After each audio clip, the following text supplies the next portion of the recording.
isang karangalan din po na makakapiling namin kayo dito.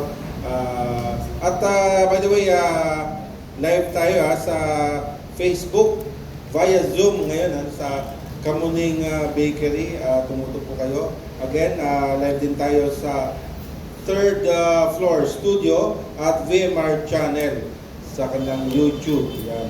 Okay, magtungo tayo sa ating Q&A portion para sa ating mga media guests today. And meron bang nais na unang magtanong sa ating mga bisitang media? Yes, kapatid. Kapatid na Guyagoy. Pakilala muna kayo. Anong istasyon? Good morning. Mike Guyagoy from DZXL. This question addressed to Attorney Vic Rodriguez. Sir, any reaction doon sa parang policy o patakaran ng ilang mga malalaking media na kung saan ay ang pwedeng maimbitahan lang for debates ay yun daw kung merong pasok sa top 20 sa mga survey firms. At pag ganun ay parang madidihado ata ang ilang mga siguro pipili o napupusuan ng ilang mga candidates kung sila mawawalan din ng opportunity to somehow propound their tinatawag natin plataforma de gobyerno. Any comment on this?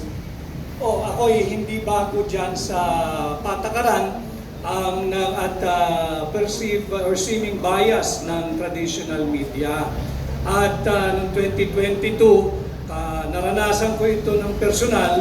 Ang traditional media ngayon, na sila rin ang traditional media noon, ay kung siraan at talaga namang kutsayin ang kandidatong aking tinulungan, sagad to the bones. Subalit ngayon, wala kang marinig na kritisismo, lalo pa doon sa nawawalang 500 billion flood control funds that has resulted to the untimely demise of around 200 innocent Filipinos. Bakit yan ang hindi ninyo binabalita? Bakit yan ay tila pinagtatakpan ninyo?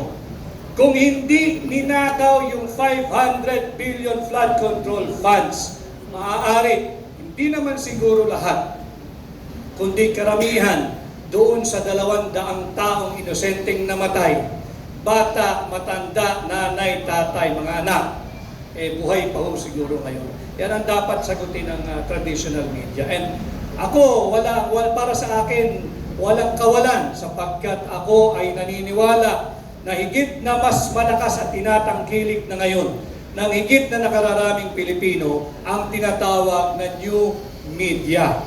At kayo yan, ang social media influencers, ang mga vloggers, ang mga nagre-report ng tama at totoong balita na walang filter.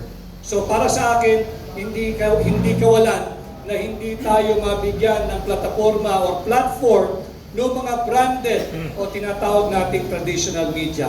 I will always feel more comfortable with the new media, yung social media, dahil ito no filter, walang script, walang agendang personal na isinusulong. Interview lamang. Yun, malinaw po ba? Uncensored nga, hindi sinesensor talaga. No? Ayan, at kapatid na Guyagoy, may pala po, okay. Sir, yes sir, pakilala po kayo. Attorney Vic and Senator Nikki, good morning po. Good morning everyone. Follow up lang po sa tanong sa kasama natin sa DCXL. Attorney Vic and Senator Nikki, sa tingin niyo po ba may kamay ang Palasyo ng Malacanang kaya ultimo sa pinaplanong debate na i-sponsor ng GMA7 ay minamarginalize yung mga kandidato sa pagkasenador? Attorney Vic.